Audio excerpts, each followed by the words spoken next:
बच्चों, आज हम आपको क्लास 10th की poem number 2 the song of life, जिसके राइटर हैं H.W. लॉन्गफेलो, इसकी रीडिंग कराएंगे। तो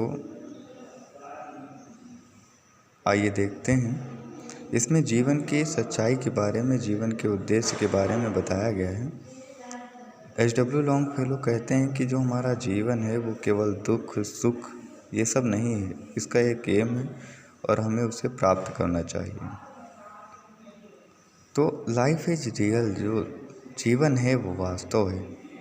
एंड लाइफ इज अर्नेस्ट, और जो जीवन है वो गंभीर है। अर्नेस्ट मतलब सीरियस। एंड और the grave is not it's goal, और जो जीवन है उसका उद्देश्य ये नहीं है कि वो मृत्यु को प्राप्त हो जाए। ग्रेव मीन्स कब्र होती है, और कब्र मतलब मृत्यु को प्राप्त हो जाना। मतलब जो जीवन है इसका उद्देश्य ये नहीं है कि व्यक्ति मृत्यु को प्राप्त हो जाए। डस्ट टू आर्ट मतलब आपकी जो रचना की गई है, थोमिस आपकी जो आपकी रचना की गई है वो मिट्टी से हुई है। टू डस्ट रिटर्निस्ट, और मिट्टी में ही आपको क्या करना है, मिल जाना है। Was not spoken of the soul, लेकिन ये जो ऊपर का सेंटेंस है, जो ऊपर का कथन है, ये आत्मा के विषय में सत्य नहीं है। क्योंकि कहा जाता है कि जो आत्मा होती है वो कभी मरती नहीं है, अमर होती है। इसलिए आत्मा आपकी अजेय है। नॉट एन्जॉयमेंट केवल खुशी प्रदान करना ही नहीं, खुशी पाना ही नहीं। एंड और नॉट सारो, और केवल दुख पाना ही नहीं। इज अवर डेस्टाइन्ड एंड और वे, यही हमारा अंत नहीं है या रास्ता नहीं है।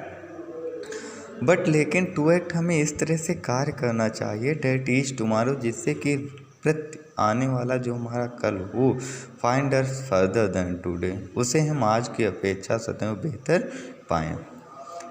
इन the words broad field of battle, in the words मतलब संसार के ब्रॉड विस्तृत फील्ड क्षेत्र में, ऑफ बैटल मतलब युद्ध।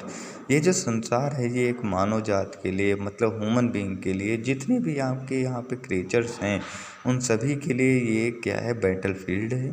और इस संसार के बैटल फील्ड में, द वाइवॉक ऑफ लाइफ, इस जीवन के पड़ाव में, बी नॉट लाइक डम, कभी नीरस न बनिए, कभी अधीर न होइए। किस तरह से ड्राइवन कैटल, जैसे कि पशुओं को उनके झुंड से अलग कर दिया जाता है तो वो पशु अधीर हो जाते हैं, उनका धैर्य चला जाता है। तो इस तरह से अपने धैर्य को त्यागिए मत, अधीर मत बनिए। तो फिर बी आई हीरो, एक हीरो की तरह, एक नायक की तरह बनिए। इन द स्ट्राइफ, अपने संघर्ष में, मतलब आप अपने संघर्ष को एक नायक की तरह फेस करें। और जब आप अपने संघर्ष को एक नायक की तरह फेस करेंगे तो चाहे जो भी लक्ष्य हो आप उसको प्राप्त कर लेंगे।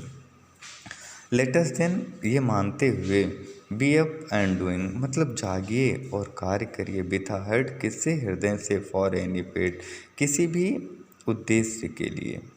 मतलब आप उठिए, जागिए और कार्य को किसी भी उद्देश्य के लिए करना शुरू कर दीजिए। स्टिल अचीविंग, प्राप्त करते जाइए। स्टिल परसुइंग, प्रयास करते रहिए, प्राप्त करते रहिए, प्रयास करते रहिए। और learn to labour and to wait, लेकिन क्या है, परिश्रम करना सीखिए और उसका फल का इंतज़ार करना सीखिए। ये नहीं कि आप परिश्रम कर रहे हैं और आपको फल तुरंत नहीं मिला तो आप उदास हो जाएं, ऐसा नहीं है। पोएट कहते हैं कि आप परिश्रम करिए, लेकिन फल जो हो, रिजल्ट हो, उसका आप वेट करिए। बस।